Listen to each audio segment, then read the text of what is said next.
వనరులను పూర్తి స్థాయిలో సద్వినియోగం చేసుకుంటూ నాణ్యమైన పంట దిగుబడులు అందించే 5 అంచెల సాగు విధానం వైపు రైతులు ఆసక్తి కనబరుస్తున్నారు.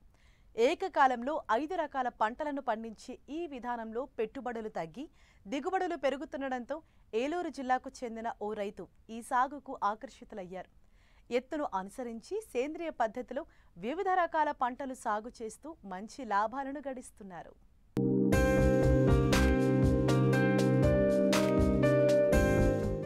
కొన్నేళ్లుగా రైతులు ఏక పంటను అనుసరిస్తూ తీవ్రంగా నష్టపోతున్నారు.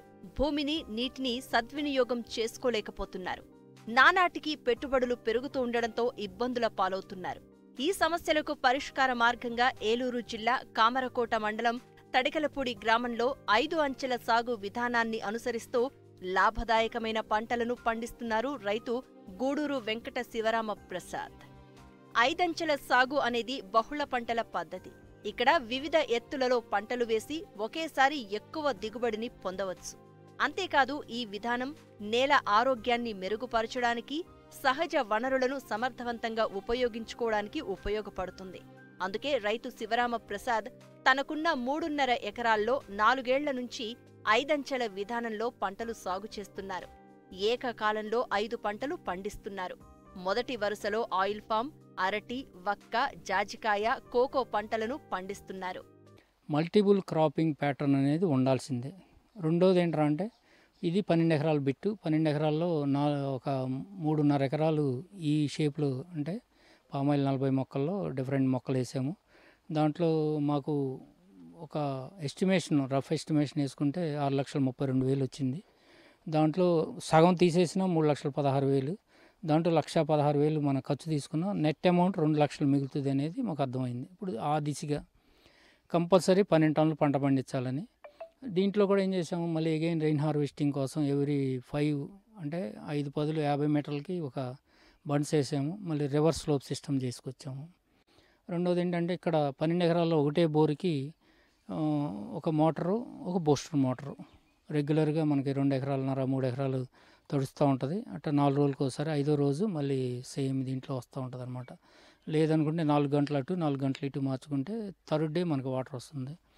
ఇక్కడ వాటర్ ప్రాబ్లం అనేది మాకు కనిపించాల. ఖర్చు తగ్గింది. వ్యవసాయంలో డబ్బు ఉంది, కానీ వ్యవసాయంలో ఆ డబ్బుని తీసుకునే విధానాన్ని రైతుకు చెప్పే వ్యక్తి లేడు. నెట్ అమౌంట్ మా టార్గెట్ ఈజ్ 2 lakhs. ఆ 2 lakhs రూపీస్ కనుక ఉంటే కనుక చిన్న సన్నకారు రైతు కూడా ఎకరానికి ఒక 5 ఎకరాలు 3 ఎకరాల రైతు అయినా సరే 3 రోజులు 6 లక్షలు వచ్చినా సరే అంటే నెలకు 50,000 రూపాయలు వచ్చినప్పుడు అతను హ్యాపీగా బతుకుతాడు అనేది మా ఉద్దేశం. ఇది ఒక మోడల్ ఫామ్. దీన్ని ఒక కసిగా కూడా చేస్తున్నాం. కసిగా అంటే ఏంటంటే మనం సమాజానికి ఏదో ఒకటి ఇవ్వాలి. ఇవ్వకపోతే కనుక మనం మన జీవన విధానంలో ఏదో ఒకటి మన సమాజానికి ఇవ్వగలిగినప్పుడు ఒక తృప్తి ఉంటుంది. 5 అంచెల సాగులో వివిధ ఎత్తులలో పంటలను పెంచడం ద్వారా భూమిని ఉపయోగించుకుంటారు.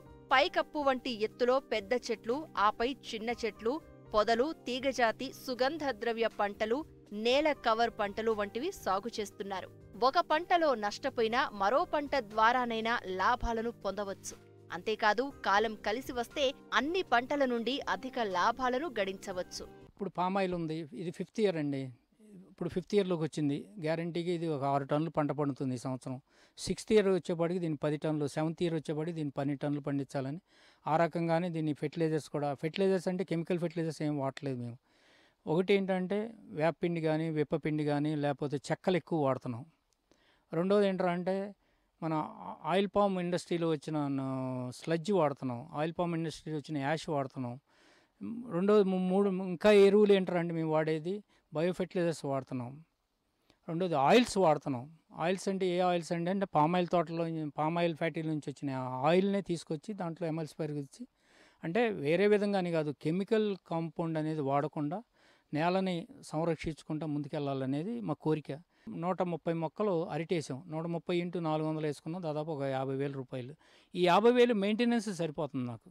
రెండోది ఏంటంటే రేట్ లేనప్పుడు మేము ఏం చేస్తున్నామంటే అరటి కనుక రేటు ఉన్నప్పుడు మార్కెట్కి, లేదా 200 రూపాయలు 150 రూపాయలు కనుక ఉన్నప్పుడు దాన్ని పండబెట్టేసేసి మిగల పండబెట్టేసేసి దాని యొక్క తొక్కతో సహా జ్యూసర్లో మళ్ళీ మిక్సీ చేసేసి దానికి మళ్ళీ అగైన్ ప్లాంట్కి ఇచ్చేసేస్తున్నాం గ్లూకోజ్ సిస్టమ్స్ లాగానే. అంటే మనం జీవామృతంలో బెల్లం కలిపే బదులు జస్ట్ మనం దీన్ని అంటే జీవామృతం వాడట్లేదు, అయినా మేము గ్లూకోజ్ కింద దీన్ని తోటలకు ఇచ్చుకుంటున్నాం. అది రిఫ్లెక్షన్ బాగుంది. నాలుగోది ఏంట్రా అంటే ఇక్కడ ఈ యొక్క మైక్రోబల్ యాక్టివిటీని మేము చేసే తప్పు, మేజర్ తప్పు ఏంటంటే, ఒక తప్పు ఏం చేస్తున్నాం అంటే గడ్డి ముందు కొడుతున్నాం అప్పుడప్పుడు సంవత్సరానికి ఒకసారి.